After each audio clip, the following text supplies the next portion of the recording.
Boa noite, queridos irmãos, sejam bem-vindos à Fraternidade Luz e Fé. É com grande alegria que voltamos nesta quarta-feira para comentar sobre o Evangelho segundo o Espiritismo, Jesus, e estas reflexões tão consoladoras que nos trazem estes irmãos espirituais. Meus queridos irmãos, nós trazemos do capítulo 1 do Evangelho segundo o Espiritismo a religião da nova era, a nova era para a humanidade. A nova era para a humanidade. O que é a nova era, meus queridos irmãos? Que trata no Evangelho, capítulo 1, item 9.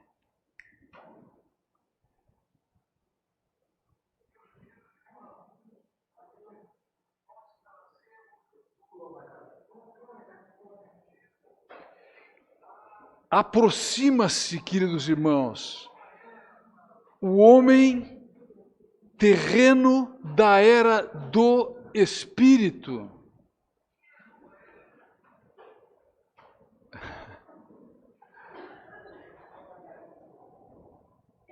A era do Espírito. Eu disse aproxima-se, porque nós ainda não estamos nela.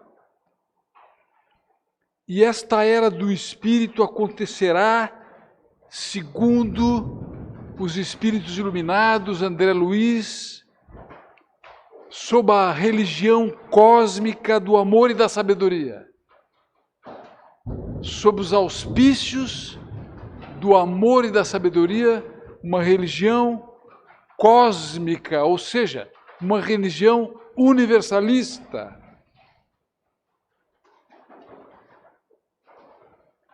Por que é que nós dizemos que o homem se aproxima da era do Espírito?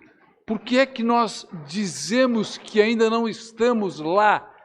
É muito simples de constatar, porque o padrão dominante hoje, meus irmãos, no mundo, é que o homem é o seu próprio corpo físico. O homem é o seu corpo físico.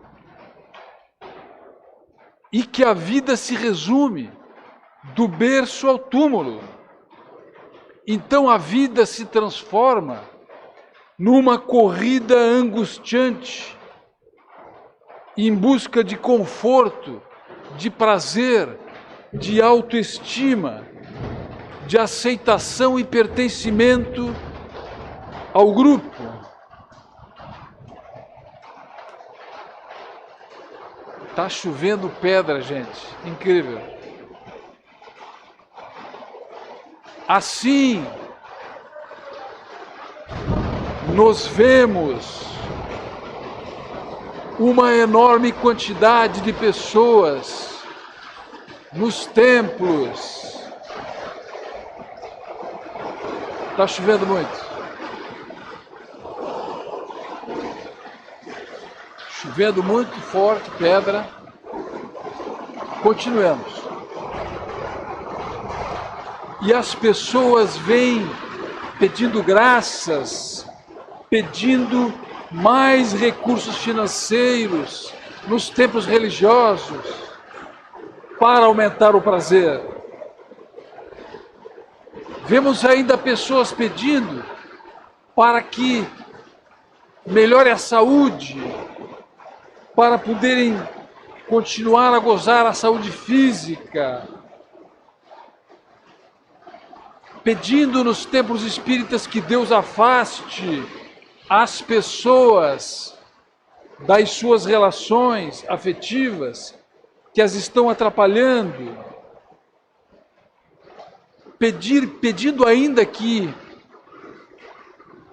afastem pessoas das relações familiares que são pessoas difíceis de conviver, para que possam usufruir de relações mais prazerosas. Então eu preciso ser feliz agora. Eu preciso ser feliz imediatamente. Este é o paradigma, este é o padrão da humanidade hoje. Mas, meus queridos irmãos, não somos tão ingênuos de imaginar que devemos menosprezar a dimensão física. Não somos ingênuos de imaginar que devemos tratar com irresponsabilidade os talentos,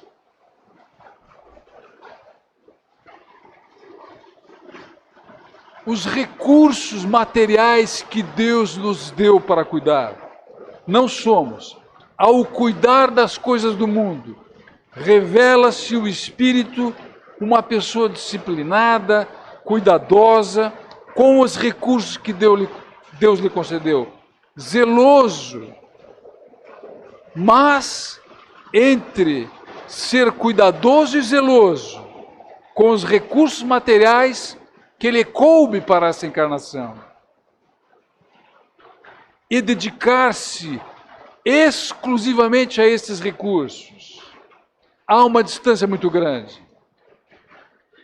E a humanidade, indiscutivelmente, caminha para a era do Espírito. Isto significa, meus irmãos, admitir que não somos corpos físicos, não somos simples máquinas biológicas, somos uma realidade transcendental.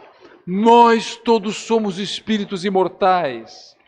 Esta é que é a realidade. E se temos necessidades materiais a realizar, temos também necessidades que são do espírito, porque a finalidade da encarnação, meus irmãos, é desabrochar os potenciais do espírito, restabelecer nossa conexão profunda com o Criador e estabelecer uma sintonia fina com as leis divinas que regem os nossos destinos.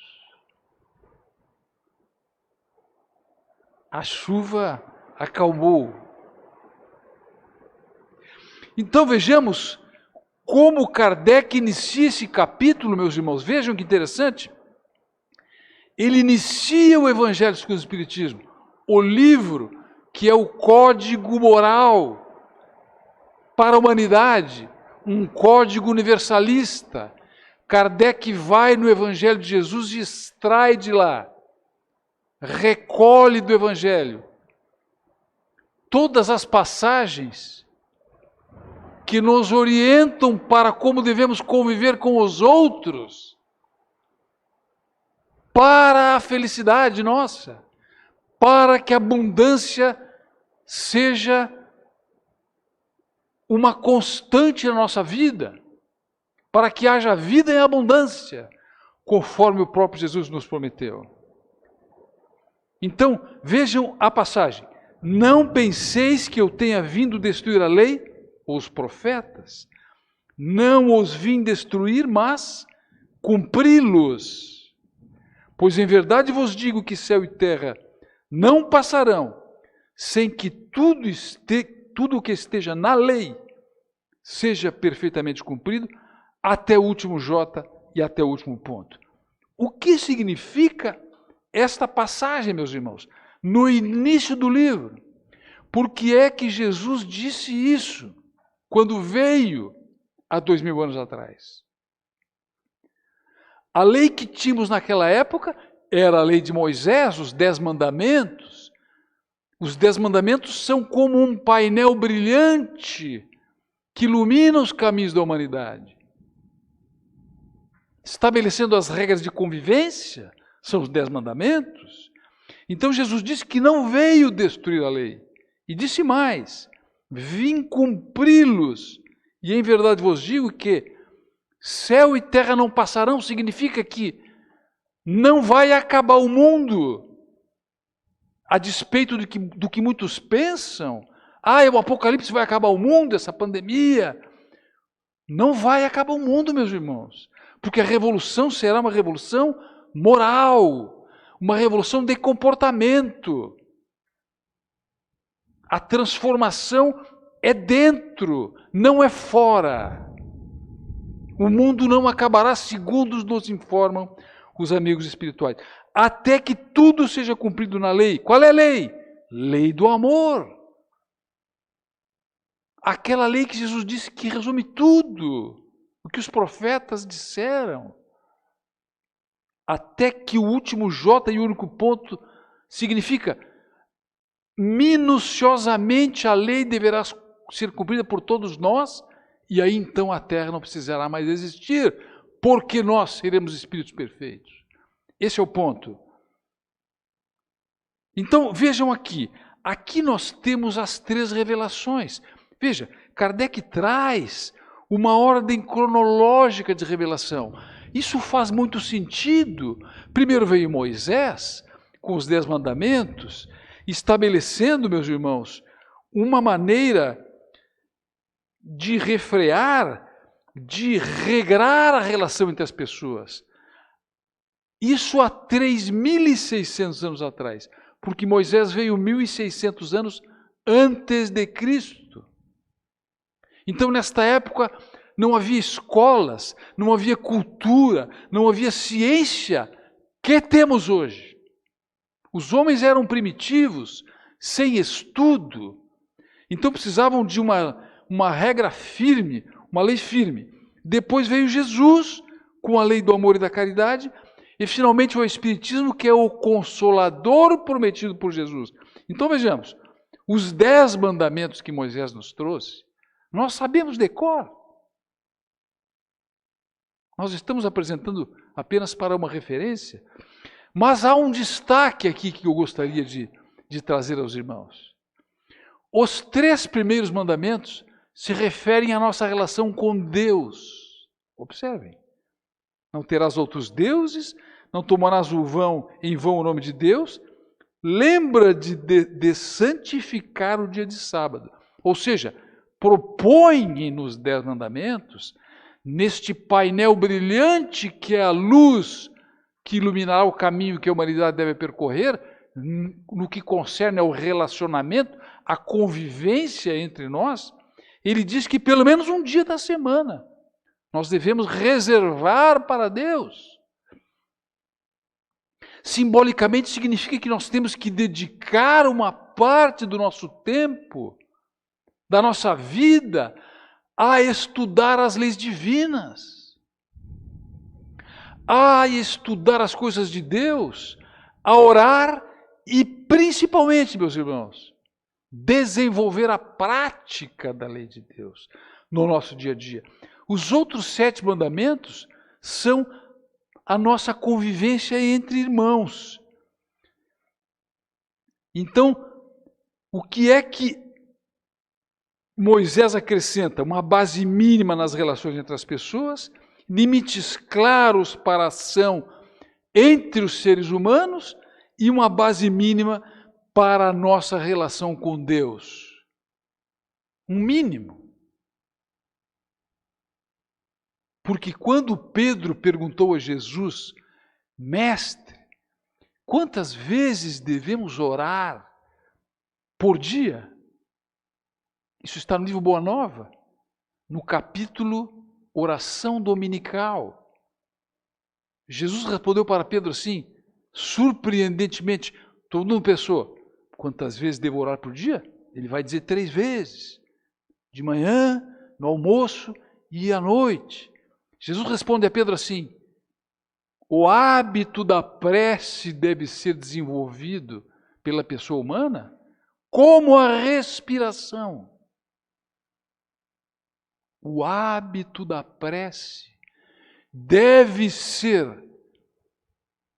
desenvolvido pela pessoa humana como a respiração.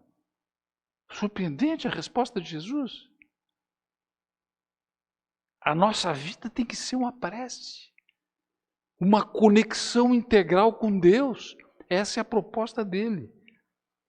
Então Jesus traz, meus irmãos, a lei do amor e da caridade.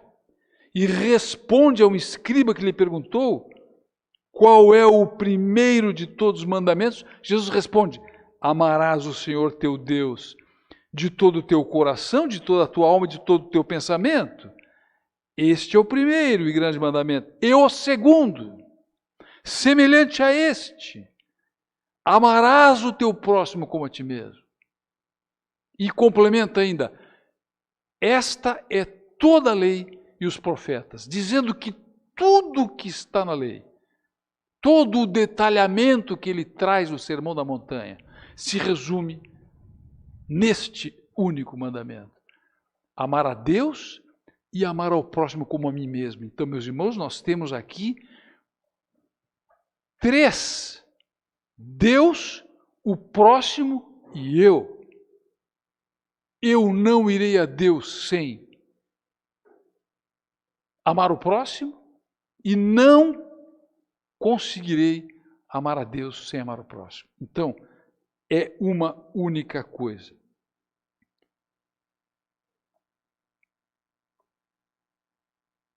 Opa.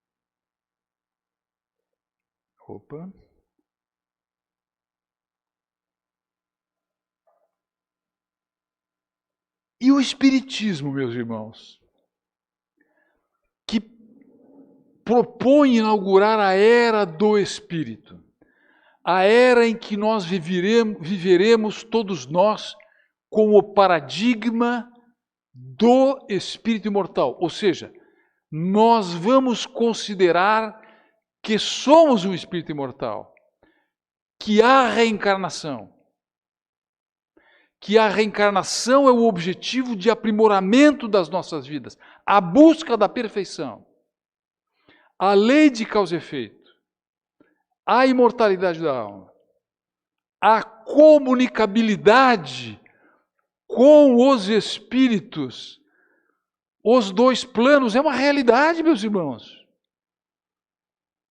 A nossa casa recebe pessoas dizendo: eu vi vultos, eu ouvi espíritos, eu sonhei com a minha avó, com o meu avô. Sim, isso está previsto. Porque a era do Espírito está chegando, vamos nos acostumando a lidar com isso, aprender a lidar com isso. Precisamos aprender, estudar, meus irmãos. Porque o Consolador prometido veio para consolar.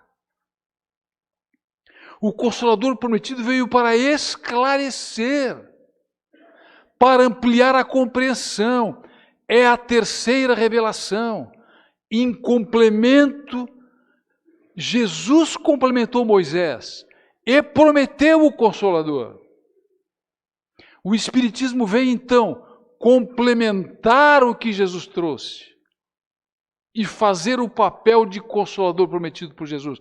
O Espiritismo pretende ser o cristianismo rejuvenescido da época de Jesus, redivivo.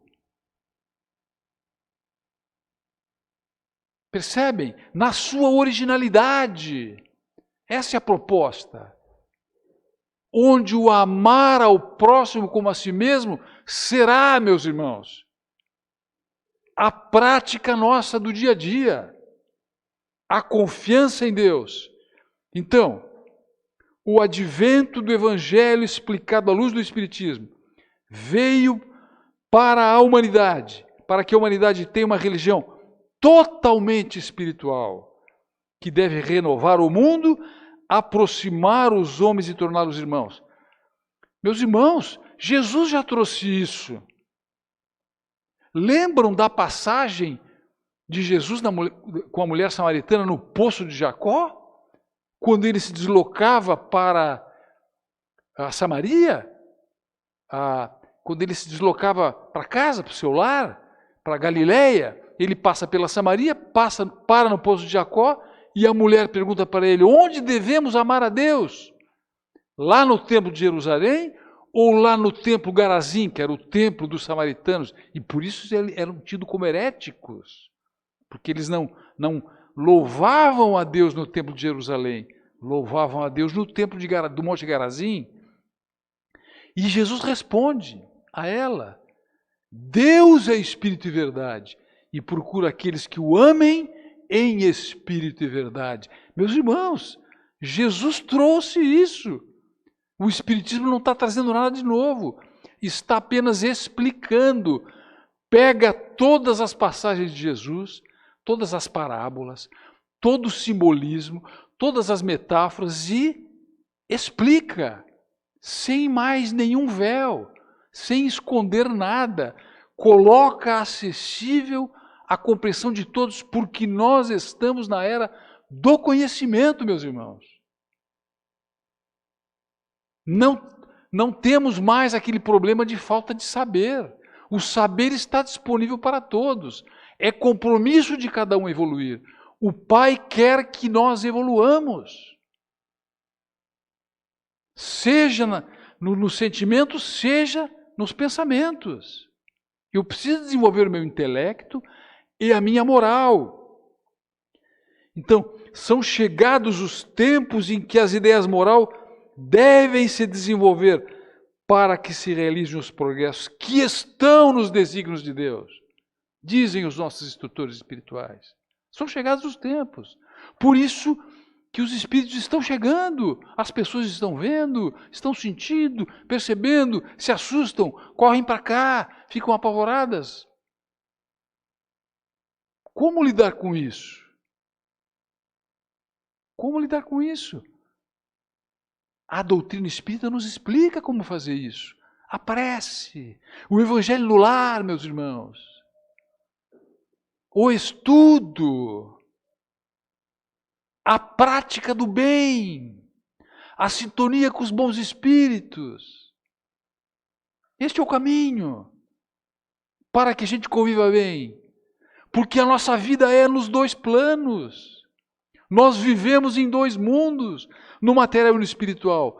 Quando acordamos de dia, estamos na vida material, preocupado com as coisas do mundo, nosso trabalho profissional, nossa família, as coisas do lar, as coisas do trabalho. Quando a gente dorme, a gente vai para o plano espiritual. E para onde vamos? Para os locais da nossa preferência? Para os locais dos nossos prazeres, dos nossos gostos, onde temos mais amigos. Então, se você tem pesadelo e não gosta do que você sonha, você precisa mudar a frequência vibratória, escolher melhor as suas leituras, os programas de televisão que você vê antes de dormir. Esse é o ponto, meus irmãos. Então, o Espiritismo nos mostra que é direito nosso viver em abundância. É um direito. Mas o principal dever nosso, progredir, especialmente nas questões morais, nas questões emocionais, na educação do coração, das virtudes, construir o reino de Deus nos corações. Porque a parte intelectual nós já cuidamos muito bem, mas precisamos desenvolver a parte moral. Então, a revolução que se apresenta, antes de mais nada, moral. É mais moral do que material, então não se assustem, o mundo não irá acabar, mas o mundo se transformará. Vejam a turbulência que o mundo passa, meus irmãos. Essas migrações em massa para o Brasil, venezuelanos, cubanos, bolivianos, a gente se assusta, nossa, será que cabe todo mundo? Cabe. É a nossa parcela de aprendizado de fraternidade. Os africanos estão invadindo a Europa. Isso é irreversível. Teremos que conviver todos como irmãos. Esse é o ponto. Não tem saída, meus irmãos. E aí, o Espírito benfeitor, ele faz um chamado a todos, apóstolos da paz universal, e não da guerra. Modernos São Bernardos, olhai e marchai para a frente, a lei dos mundos é no progresso. Ele chama, é o progresso, temos que progredir, olhai para frente, adiante, meus irmãos. É o chamamento que ele faz nesse capítulo 1, para todos nós. Então, o objetivo do Espiritismo é transformar a pessoa humana, reformar a pessoa humana nos padrões evangélicos. Esse é o ponto, meus irmãos. Mas quem é o padrão? Se eu preciso aprender a amar, se a religião da nova era é a religião do amor,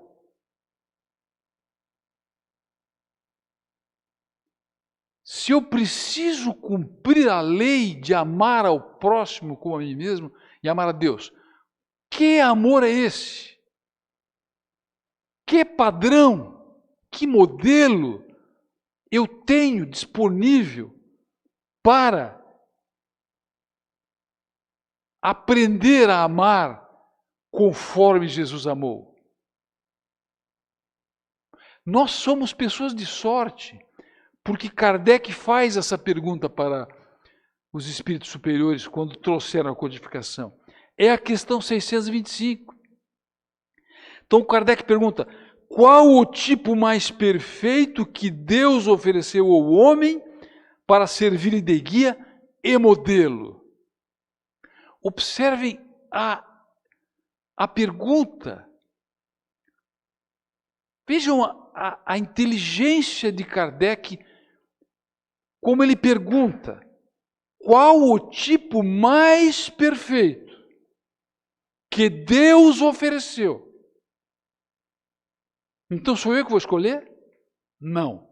Deus escolheu por nós. Deus nos concede um presente. Porque eu preciso de uma referência de sabedoria, preciso de uma referência de amor. Então, quem será o guia que nos encaminhará para uma reconexão com Deus? Então, Deus escolhe para nós o guia e o modelo.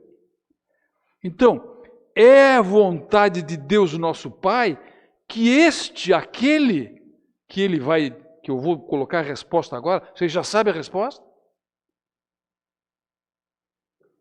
Mas é da vontade de Deus, nosso Pai. Meus irmãos, isso é muito sério. Quando nós oramos o Pai Nosso todos os dias, a gente diz: Pai Nosso que estais nos céus. Essa oração foi Jesus que nos ensinou. Então, aqui a pergunta: é da vontade de Deus e Ele indicou um guia e modelo para todos nós. E se Ele for guia e modelo, significa que Ele vai nos guiar pelos caminhos. Então eu devo renunciar à minha escolha e aceitar o caminho que este guia nos indicará. Quem é Ele, meus irmãos? A resposta veio em uma única palavra dos Espíritos Superiores: Jesus. Kardec se assusta. Uau! Kardec se assusta. Opa, peraí. Se Jesus está por trás de toda essa manifestação espiritual, de todos esses elementos novos, porque o Espiritismo assusta porque é novidade, meus irmãos. As coisas novas assustam as pessoas. Jesus, quando veio na época de Moisés, ele foi... Bom, vocês conhecem a história. Ele foi assassinado pelos próprios hebreus.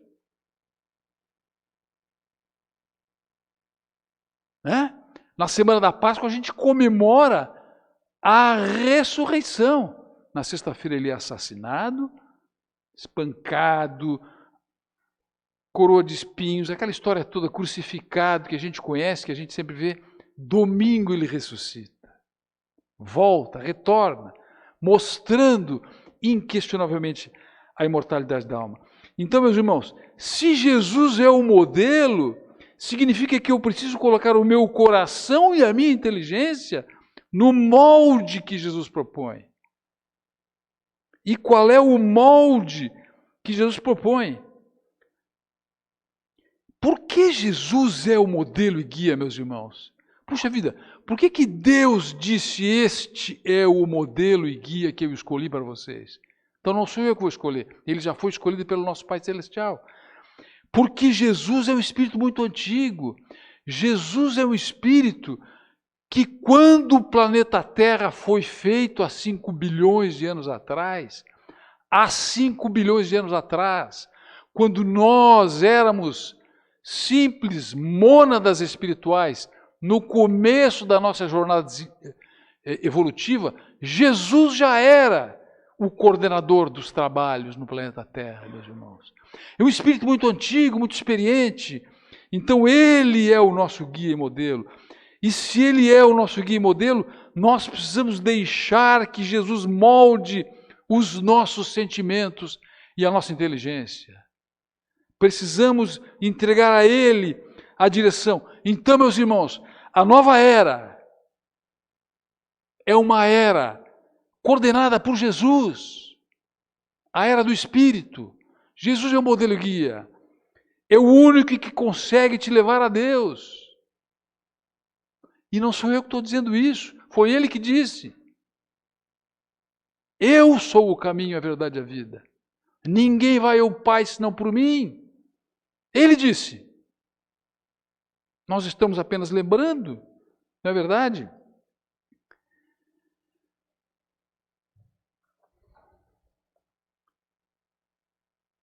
Então, meus queridos irmãos,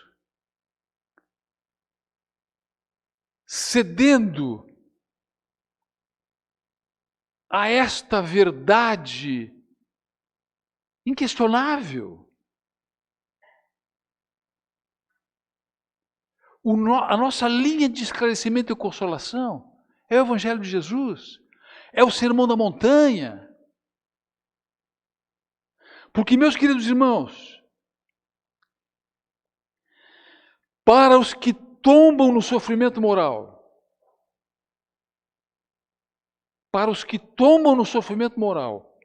perda de entes queridos, doença grave, aflições, depressão, síndrome do pânico, a ciência dos homens não dispõe de recursos, não tem remédio para isso, meus irmãos.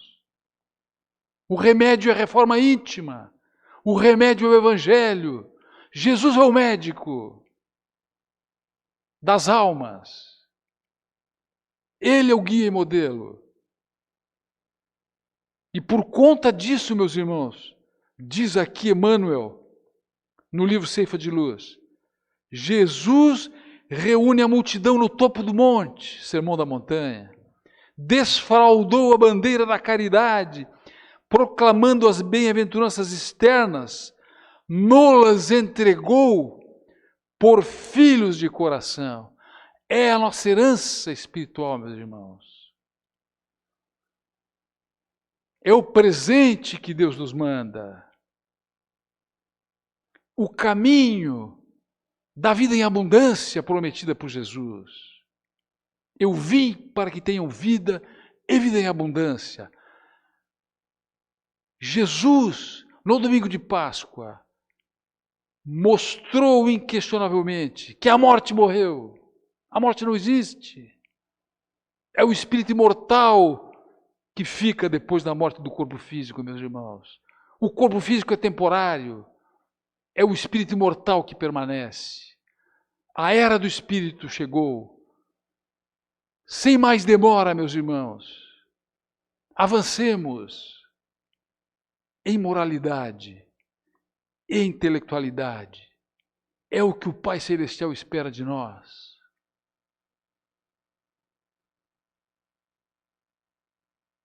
Assim seja. Muito obrigado a todos, meus irmãos, pela companhia. E vamos agora para as irradiações.